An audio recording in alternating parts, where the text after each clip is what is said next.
हाँ तो वो स्वागत है आपका एक बार फिर इस पीछे सफ़र पे जो लोग एक ज़बरदस्त तरीके से लगे हुए हैं फिर लगने वाले हैं। मैं उनका हार्दिक स्वागत करता हूँ। तो गुड मॉर्निंग वॉरियर्स। और आपकी नींद जो है आज खुल चुकी होगी। नींदों को तोड़कर इस सफ़र पर हम जो है लगे पड़े हैं। हमारा कारवा एक गति के साथ आगे बढ़ रहा है। देखो, रोज़ की तरह आज भी एक कहानी से हम शुरुआत करेंगे, उसके लिए जिससे आपकी नींदें टूट जाए, उसके लिए जिससे आपको अपना सपना याद रहे, जिससे आप स्वयं को पहचान पाए, जिससे आप अपना एनालिसिस कर सके, आप अपनी गलतियों से सीख सके। तो आज की सुबह मैं तुम्हें एक राजा की नई कहानी सुनाता हूँ। तो चलते हैं फटाफट। देखो, एक राजा ने अपने जो सैनिक थे या जो भी प्रजाजन थे, है ना, उनकी परीक्षा लेने के लिए क्या करता है वो कि रास्ते पर एक बहुत बड़ा पत्थर रख देता है। बहुत बड़ा पत्थर रखवा देता है। जैसे कि मान लो आजकल सड़कों पर आप देखते हो कि कई सारा जो है कूड़ा कचरा पड़ा रहता है, या फिर कोई बड़ा पत्थर भी आ जाता है ना। तो होता क्या है कि राजा ने वैसा रखवा दिया था। जैसे आज लोग ठीक है यार होगा और निकल जाते हैं इग्नोर करके, वैसा ही उस समय में भी हुआ। जो भी प्रजा के लोग थे उस बड़े पत्थर को देखकर बस निकल जाते। सुबह सुबह लोग आए, देखा और शिकायत करने लगे। शिकायत क्या करते, अरे यार ये राजा भी कैसा है, रास्ता साफ ही नहीं कराता है। कुछ लोग पत्थर देखकर रास्ता बदल कर चले गए। ये बिल्कुल वैसा ही है जिस तरीके से हम क्या करते हैं, प्रॉब्लम को देखकर आगे बढ़ जाते हैं, अरे यार छोड़ो। लेकिन आगे होता क्या है, एक किसान आया, थका हारा था, पसीने से लथपथ था। वो भी चाहता था, बोलते था अरे यार मैं तो थक चुका हूँ, है ना। ये तो जो है राजा का काम है। लेकिन उसने पत्थर देखा और सोचा, अगर मैं इसे नहीं हटाऊंगा तो कल से फिर से परेशानी होगी। मैं भी परेशान होऊंगा और लोग भी परेशान होंगे। क्यों ना मैं ही इसको हटा दूं। उसने पूरी ताकत लगाई, नहीं हट रहा था, फिर भी उसने पूरी कोशिश की। सर से लेकर एड़ी तक का जोर लगा दिया, धक्का मारा, खींचा। बहुत मेहनत के बाद आखिर पत्थर हट गया। जैसे ही पत्थर हटा, नीचे एक थैली पड़ी थी सोने के सिक्के की, और राजा का पत्र था।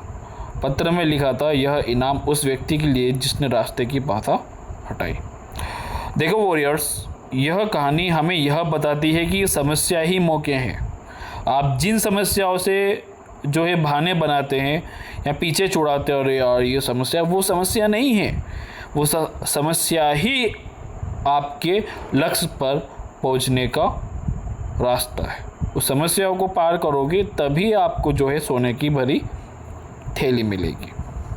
तो जो भी समस्याएं हैं, जो भी प्रॉब्लम है, वो एक पत्थर है, उसको हटाना पड़ेगा। आपने उसको लेकर बैठोगे तो चीज़ें ठीक नहीं होगी, है ना। वहाँ पर भी क्या हुआ, लोग शिकायत करते रहे, लेकिन जिसने बाधा को हटाया, मेहनत की, इनाम उसी को मिला। तो मेहनत से कतराओ मत। रोज़ सुबह 4 बजे उठो, ठीक है, ये है मेहनत। किताबें पढ़ो, ये है मेहनत। तुम्हारे सामने भी रोज़ पत्थर जैसी जो है समस्या आएगी। सिलेबस बड़ा है, नींद आती है, बार बार जो है हो सकता है असफल भी हो, असफलता मिलती भी है। लेकिन याद रखो, यही जो कठिनाई है या फिर यही जो प्रॉब्लम्स है, यही हार्डवर्क जो उन पर लग रहा है, तुम्हारे लिए रास्ता साफ करेगी। आज मान लो कि 5 प्रॉब्लम है, एक भी आपने सॉल्व कर दी तो आप कहीं ना कहीं नज़दीक ही गए अपने लक्ष्य के।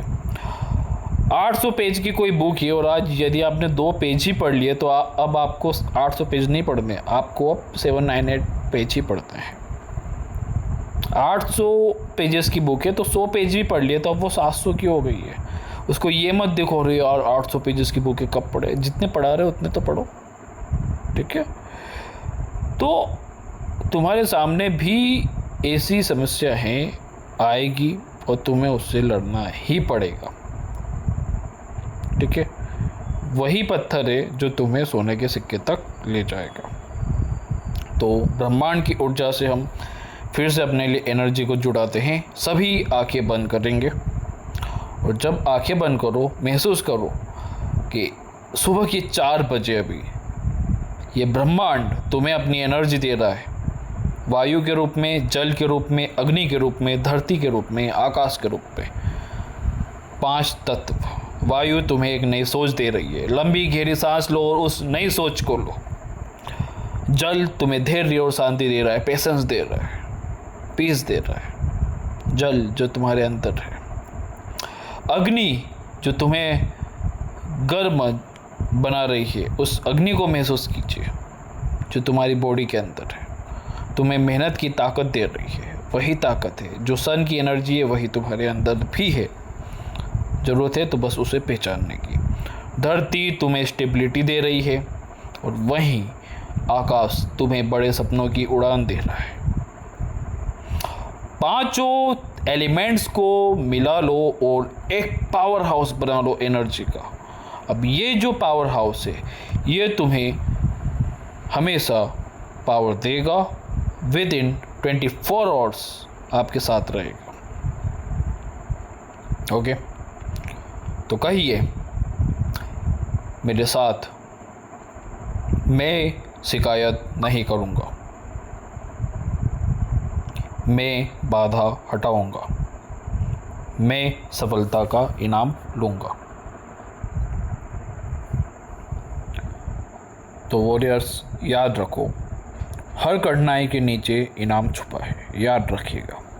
और आज आपने सुना नहीं है क्योंकि यही प्रॉब्लम है, इसी को पार करना है। यदि आप सोओगे नहीं और 8 से 9 बजे तक बैठे रहोगे किताबों को लेकर, तो बेशक उस पत्थर से आपने हटा दिया है और आज से क्या आपने अर्जित कर लिया। तो पत्थर हटाओ और जीत लो।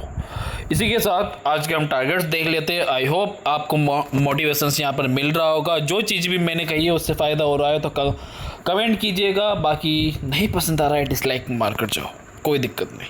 तो आज कैंपेन डे आपका रहेगा 43 चैप्टर 2 हमारा चल रहा था। ये कुछ अरेंज बुक है जो आपने करनी है। बाकी कोई भी डाउट हो, कन्फ्यूज़न हो, आप कमेंट में टाइप कर सकते हैं। बाकी ये हमारे टेलीग्राम चैनल है, इसको आप देख सकते हैं। ज्वाइन करना हो तो यहाँ पर फाइल्स अपलोड की जाती है। वो कौन सी फाइल्स होती है आपको पता है। फर्स्ट वॉर आपकी 4 घंटे की रहेगी, ऑप्शनल की रहेगी। एंड सेकंड वॉर आपका सोसाइटी का रहेगा 2 घंटे तक जो आपको खींचना है। और 11th क्लास की NCERT हमारी चल रही थी, 3rd रीडिंग, और 4 दिन में इसे कंप्लीट करना था। आज आपका लास्ट डे है और इस सोसाइटी के पर खच्चे उड़ा देना आज। 3rd वॉर आपका जो रहेगा वो करंट अफेयर का रहेगा। 2 घंटे तक इस वॉर को आपने लड़ना है। देखो कुछ दिनों से जो है एडिटोरियल्स करंट अफेयर नहीं आ पा रहे हैं क्योंकि थोड़ी सी टीम हमारी बिजी है ना। तो हम कोशिश करते हैं कि 2-3 दिन में एडिटोरियल्स और डेली न्यूज़ को अपडेट किया जाए। ओके, बाकी आप मैगजीन को समझ दीजिए, ठीक है। आगे बात करते हैं 4th वॉर जो आपका रहेगा वो मॉडर्न हिस्ट्री का रहेगा। स्पेक्ट्रम को हम यहाँ पर कर रहे थे, मॉडर्न हिस्ट्री स्पेक्ट्रम की आपकी रहेगी 2 रीडिंग। यहाँ पर यदि आप कर रहे हो दूसरी रीडिंग तो 17 दिनों में कंप्लीट करनी थी और आज आपका 15वां दिन है। 4 पार्टीशंस में आप 2 रीडिंग साथ में कर रहे हो तो 45 दिन में आपने ख़त्म करना था। आज आपका 43rd डे रहेगा। 5वां युद्ध जो आज आपका है वो रहेगा जियोग्राफी। 2 घंटे तक आपने पढ़ना है। 6 to 12 हम चल रहे हैं लेकर और 6 to 10 की 4th रीडिंग हमारी चल रही थी। 6 दिनों में इसे कंप्लीट करना था। आज आपका 5th डे है। तो आज की टारगेट ये, बाकी अभी तक जो हमने कंप्लीट किया है वो ये रहा कि एथिक्स 2 टाइम्स कंप्लीट हो चुका है, जियोग्राफी 6 to 10 3 टाइम्स हम कंप्लीट कर चुके हैं, सोसाइटी 11 क्लास की NCERT 2 टाइम्स कंप्लीट हो गई है, स्पेक्ट्रम फर्स्ट हो गई है, सेकेंड ख़त्म होने वाली है और रीजनिंग हम जो है कंप्लीट कर चुके हैं। तो यही था, एक ज़बरदस्त तरीके से लगे रहिए। Thank you lot guys, be to best and Jai Hind.